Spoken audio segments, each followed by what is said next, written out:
tracking breaking news this afternoon out of Clark County, where an arrest has been made in a deadly shooting. As many as 15 students crowd into a classroom to shoot video of a fight. We'll tell you how school officials are trying to prevent things like this from happening.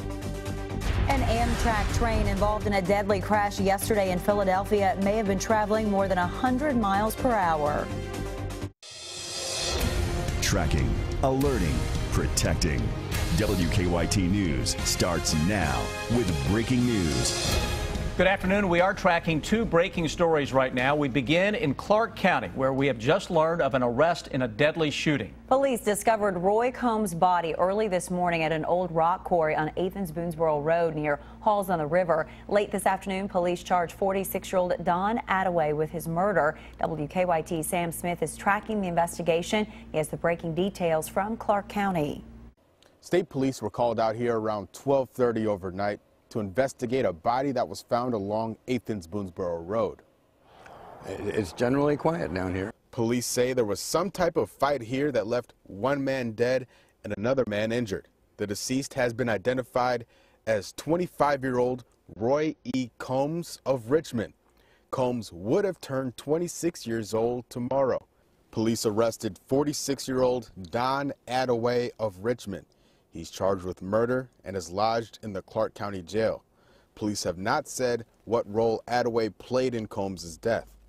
Police say it appears Combs died from a gunshot wound after that fight. The other person injured has non-life-threatening injuries. What happened before the shooting is still under investigation. I talked with a man that lives near the scene. He says it's common to hear gunshots in the area, but nothing like this. We hear a lot of gunshots around here, and I'm not sure who does it, but they sound like they're both north and south along the river occasionally. But we haven't had that kind of problem of dead people. State police could still use your help in this case. If you saw anything overnight, you're asked to give them a call. In Clark County, Sam Smith, WKYT.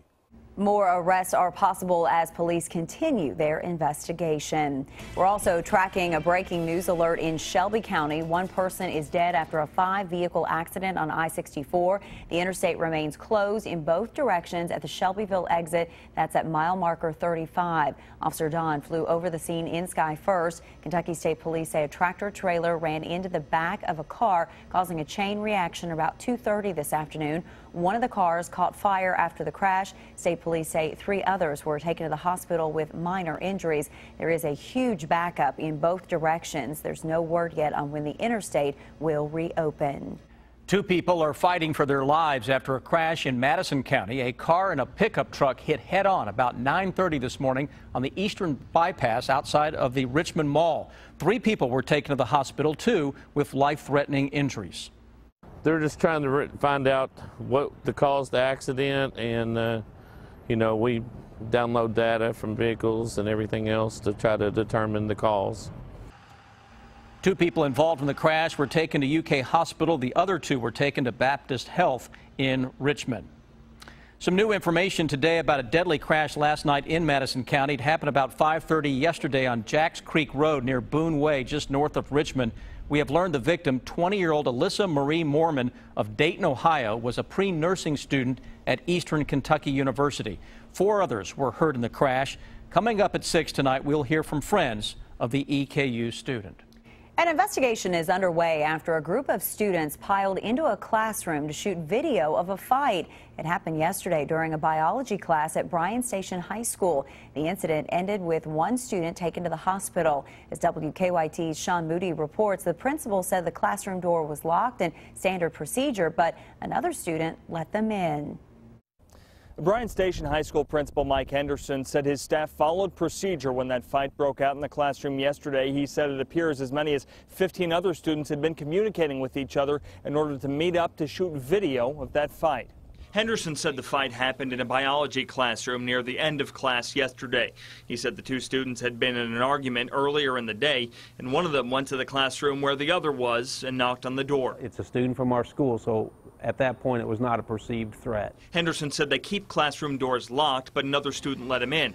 He said the two began fighting and 15 other students poured into the classroom to shoot video. For whatever reason, every kid wants to film another kid fighting, and I don't know why that is.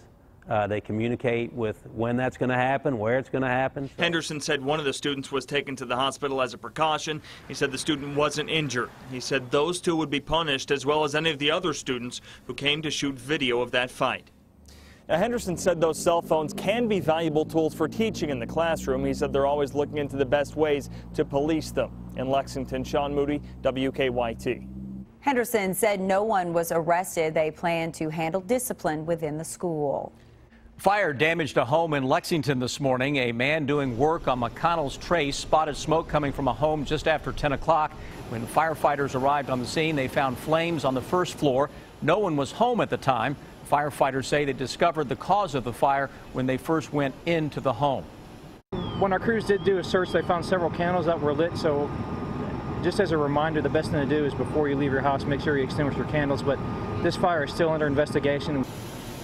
Firefighters tell us they were able to contain the damage to one room. Members of the NTSB are analyzing the black box from an Amtrak train derailment in Philadelphia. It appears speed may have played a role in the deadly accident that's left at least 7 dead and more than 200 injured. Teams are still searching for unaccounted passengers. Craig Boswell has the latest from Philadelphia.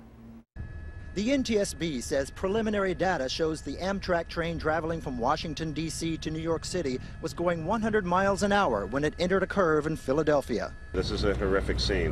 Crews are using heavy equipment to remove the piles of mangled metal from Amtrak train 188. We're looking at the track, the train signals, the operation of the train, the mechanical condition of the train, human performance. Surveillance video from a nearby business captures the moment the train derails and sparks fly. It felt like it was taking off. It was like it went into the air. Keep crawling, okay? Where am I crawling to? Passengers say in a split second, things went from calm to chaotic. People were screaming. Frankly, we were stepping over people. Philadelphia police say the engineer is not cooperating and that he left the police station with his attorney. Nearly 200 passengers had to be treated for injuries. I saw head injuries, bleeding. Broken arms, broken legs, anything you can imagine is what happened. Amtrak officials say it could be days before service on the busy Northeast corridor between New York and Philadelphia is operational again. Craig Boswell, CBS News, Philadelphia. Investigators say the train's forward-facing camera could also hold clues about what caused that crash. It's been another beautiful day here in the Bluegrass with sunny skies and mild temperatures. But changes are coming for the weekend in the form of rain and more heat. WKYT Chief Meteorologist Chris Bailey's in our First Alert Weather Center with a look ahead. How about it, Chris? Yeah, we're going to change it up a little bit as we inch closer to that weekend. But in the short term, guys, it's all about the very nice weather that continues throughout central and eastern Kentucky. We look at our live First Alert Defender in our backyard. A lot of blue skies over top of that. And those temperatures today have been hard-pressed to get out of the 60s. 69 degrees right now in Lexington, courtesy of a light northwesterly wind. Not seeing those strong breezes that we had 24 hours ago. Farther east and northeast that we go, especially, the cooler we are seeing. 66 degrees here into Mount Sterling, 68 for the good folks around Moorhead, Richmond, and into Danville. So those thermometers today running way below where we should be. Live First Alert Defender, nothing going on locally. A little bit of cloud cover now beginning to creep on in from the west. If you're out and about this evening, a little bit of a breeze, then a quick drop in thermometers from the mid-60s toward the low 50s. When I come back in a matter of less than 10 minutes, guys, scattered thunderstorms increasing into that weekend forecast. A brand new hour-by-hour outlook will take you into the starts of the weekend. Thank you, Chris. Kentucky's junior senator has his eye on the White House. The new WKYT Herald Leader Bluegrass Poll looks at Rand Paul's presidential run and what Kentuckians think about that. Here's WKYT political editor Bill Bryan. Good evening. Senator Rand Paul headlines this evening's WKYT Herald Leader Bluegrass Poll. His seat in the Senate is up for re-election in 2016, but he also has his eye on the White House. He's launched a campaign to win the GOP nomination for president, so he's running for 2 offices at once. The WKYT Herald Leader Bluegrass Poll finds 52% of Kentucky Republicans agree with his decision to run for both offices at the same time.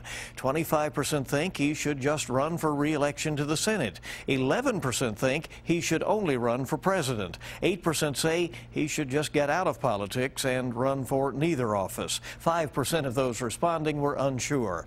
Ahead on WKYT News at 6, we'll have results on how Paul fares in the crowded Republican race for president. And what about a head-to-head match with Hillary Clinton? We'll look at those results. Survey USA talked to more than 2,400 people across Kentucky between May 5th and 10th for the Bluegrass Poll. The poll was conducted for WKYT, the Herald Leader, and WHAS-TV and the Courier-Journal in Louisville. Bill Bryant, WKYT. And Bill will have more on those results on WKYT News tonight at 6. For complete Bluegrass Poll results, including the governor's race, just go to WKYT.com. Closing arguments have begun in the sentencing phase of the Boston bombing trial. Toyota and Nissan have added 6.5 million more cars to a recall over faulty airbags.